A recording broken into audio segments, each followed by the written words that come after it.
चला आता आपण टेस्ट करूया भावांनो की MT-50 पहिल्या गेअरला किती जात्या, दुसऱ्या गेअरला किती जात्या आणि तिसऱ्या गेअरवर किती जाते ते. चला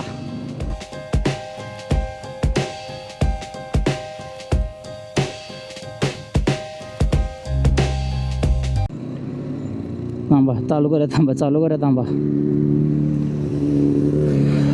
लेट्स गो.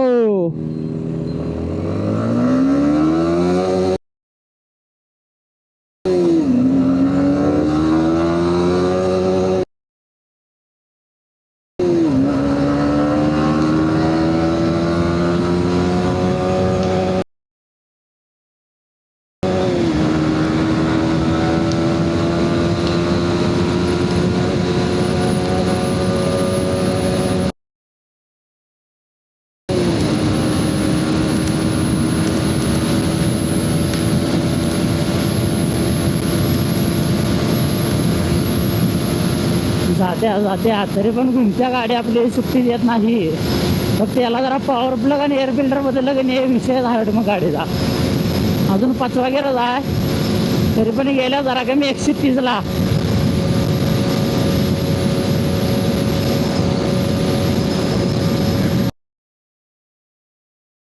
एकशे 28 5व्या गेअरला. 6व्या गेअरवर जरा पळवायचा अवघड आहे कारण रस्ता तसा आपल्याला मिळत नाही पळवण्यासारखा. कुठं ना कुठं काय ना काय जरा टर्न असतातच. त्यामुळं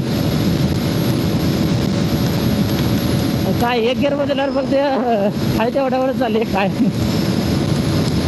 जरा रस्ता वर खाली असते की नाही त्यामुळे ती बघूया, बाकीचा काही विषय नाही.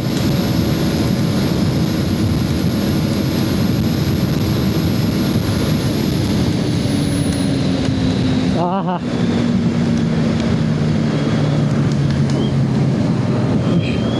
अनेक 2 दिवस थांबा.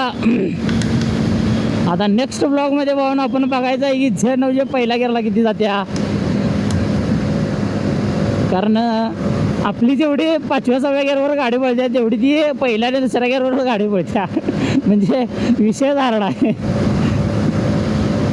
6व्या गेअरवर पळवायला का नाही खरं कसं आहे माहिती आहे का, रस्त्याला कोणाकोणतरी आडवं येतेच आणि रस्ता जरा वर खाली असल्यामुळे की नाही स्पीड पण लवकर पकडत नाही गाडी. तसं स्पोर्ट बाईकचं नसते, रस्ता कसा पण असू देईल घुमव की घुमव. तर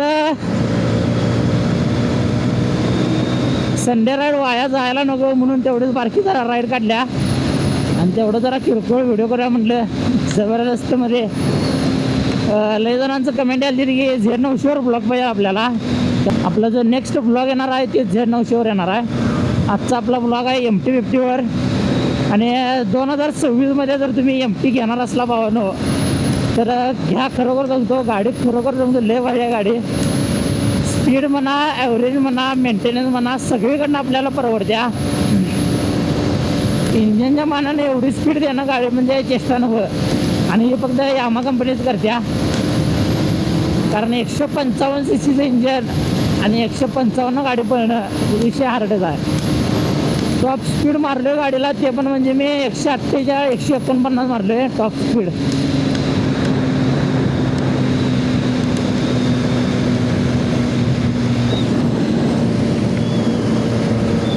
गाडीला जरा असं डेबी कलर आहे. पुढे गेल्यानंतर ना आपण डेबी कलर काढूया कारण कानाला लय त्रास व्हायला त्याचा. त्यामुळे डेबी कलर काढले कारण 2-3 दिवस झालं सलग राईडवरच आहे. त्यामुळे ते डेबी कलर काढूनच जाऊया म्हणलं, एवढं कान दुखाले त्यानं.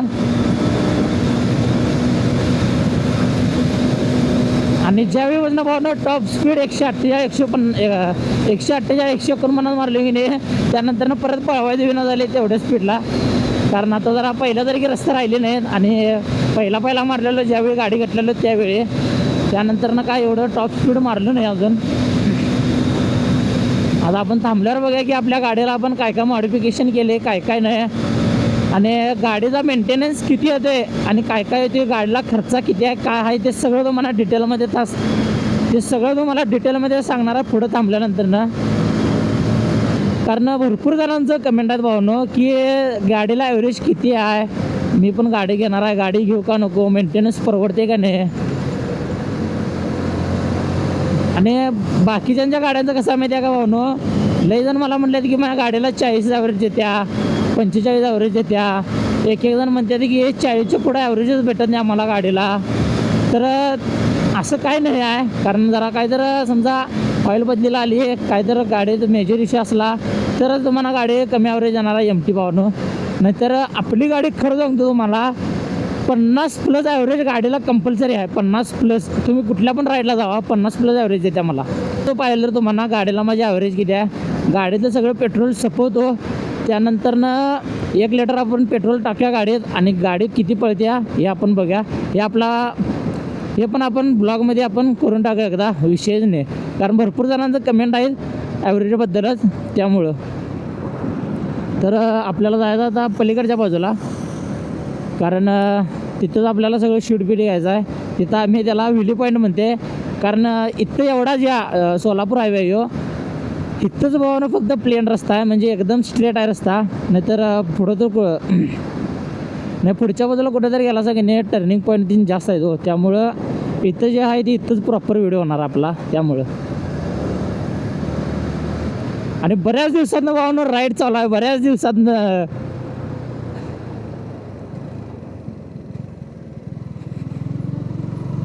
आणि आता बाकीची पण याल्यात इथं. आता आम्ही थांबून जरा शूटबीट आमचं आवरून घेतो, तेवढ्यात बाकीची सगळीजण येतात. तर मला कमेंट करून सांगा भावानो, आपण असं शॉर्ट्स राईड करायला पाहिजे, म्हणजे इथल्या इथंच राईड करायला पाहिजे का कुठं बाहेर पण जायला पाहिजे राईडसाठी, हे कमेंट करून सांगा. कारण आता पावसाळा येत आहे आणि पावसाळ्यात तुम्हाला माहिती आहे बॉबी रायडर घरात कधी बसला नाही, बघेल तिथं कुठं ना कुठं तरी फिरायला गेलेला आहेच. त्यामुळं कमेंट करून सांगा की आपल्याला आता पावसाळ्यात कुठं कुठं फिरायला जायला पाहिजे, कसलं ब्लॉग करायला पाहिजेत, हे सगळं मला कमेंट करून सांगा. तर चला आपण बघूया आपल्या गाडीला काय काय मॉडिफिकेशन केले आणि काय काय नाही. आता ह्यो हा व्हिली पॉईंट Z900 युनिकॉर्न आणि आपली MT. तर आता बाकीची सगळीजण यायल्यात, तेवढ्यात आपण बघून घेऊया की आपल्या गाडीला आपण काय काय मॉडिफिकेशन केले. लय काय केलो नाही, किरकोळमध्येच केलो आहे, खरं टॉपचा विषय आहे. कारण लय काय मॉडिफिकेशन केलो नाही, कारण ते लय कसं तर वाटते. आणि तेवढं जरा किरकोळ मॉडिफिकेशन केले, खरं फायदेशीर मॉडिफिकेशन केले. आपल्या गाडीला जर सगळ्यात पहिला मॉडिफिकेशन म्हणला असता तरी ही नंबर प्लेट जी की वाऱ्यानं उडून तुटल्या. हे विषय काय झाला माहिती आहे का, नंबर प्लेट जरा करत नाही वारं लागत ती जरा चेपत होतं, आणि त्यानंतर जरा करत ते आपल्या पण उडून पडले. त्याला मी काढलो नाही, काय केलं नाही, काहीच नाही, ते डायरेक्टच उडून पडले. तर हे आहे HGJचं फॉगलाईट. हे की मला आता बसवून नाही मला तरी 1.5 वर्ष झालं असेल बसवून. तर अजून हे क्वालिटी की नाही हाय तशीच आहे, एकदम जबरदस्त उजेड पडते त्याचा. ते तुम्हाला चालू करून दाखवतो, थांबा 1 मिनिट. अरे इंडिकेटरचं बटन मारले बघा, असं काहीतरी करायला गेलो की नाही असं काहीतरी होते. आणि विषय काय झाला माहिती आहे काय, पावसाचं पाणी लागून की नाही जरासं हे बंद पडले, काय कळना झाले, तिथे वायरिंग लूज झाल्या काय माहीत नाही. तर आता एकदा लावलं, हे पार्किंगचं आहे, लाल बल्ब दिसत असेल ह्यात पण आणि ह्यात पण, हे लाल पार्किंगचं आहे. त्यानंतरनं येल्लो व्हाईट येल्लो मिक्स, त्यानंतर झप्पूक कसं आहे दणका विषय. पण आपलं दुसरं मॉडिफिकेशन आहे ते पण म्हणजे जी डोळं असला जबरदस्त लुक येते की नाही, शेवट वाटते शेवट. कसलं वाटलं बघा की जरा घाण बसल्या, खरं कसलं जबरदस्त आहे बघा की. एका बाजूला क्रॉस केलं आणि एका बाजूला असं एक लाईन मारल्या का आहे, एकदम खतरनाकमध्ये. नेक्स्ट पार्ट आहे आपला तो म्हणजे टेल रायडिंग. गाडीची जर टेल रायडिंग काढला की नाही, गाडी की नाही टॉपची दिसते ती, भले कुठली पण गाडी असेल. आपण माहिती आहे स्प्लेंडरचा पण पंखा मागणं कट करते का चांगलं दिसण्यासाठी. विषय म्हणजे भावानो याचं इंडिकेटर, हे दिसायला फक्त बारके इंडिकेटर असतील काय, खरं हे दिसायला बारके इंडिकेटर असतील, खरं हे लोखंडाचं आहे, पूर्णपणे लोखंडाचं आहे इंडिकेटर हे दोन्ही बाजू. आणि याचा उजेड असला जबरदस्त आहे की नाही, दाखवता माझा म्हणा दिवसा पण की नाही टॉपचं दिसते हे. तुम्हाला आता व्हिडिओमध्ये जरा कमी वाटत असेल, तर समोरनं जर बघितला जागा नाही असलंच जबरदस्त दिसते सांगतो. शेवट म्हणजे शेवट, एकदम असं डोळ्याला एकदम जबरदस्त दिसते समोरनं जर बघितला असा तर. उजेड एकदम खतरनाक आहे. आणि बाद व्याचा विषय नाही आणि तुटत पण नाही आहे, कसं पाहिलं तर फिरवून बसवा त्याला. विषय म्हणजे कसा आहे, आपली गाडी ही BS4 आहे, 2022 एंडिंग आहे. आणि त्याला आपलं रेग्युलर इंडिकेटर आहे त्यात, खरं ते काढून मी 2023-24ला की नाही न्यू मॉडेल आपली जी MT आली ती त्याचं इंडिकेटर काढून बसवलं आहे. कारण ते आपलं प्लॅस्टिकचं होतं ते साधं होतं, मला LED पाहिजे होतं, त्यामुळे LED बसवल्यात. आणि ह्याचं पण उजेड जबरदस्त आहे LED असल्यामुळं. हे कंपल्सरी कंपनीकडनं येते. तुम्ही जर आता शोरूम गाडी घेतला जा तरी तुम्हाला कंपनीकडनंच येते, काय विषय नाही.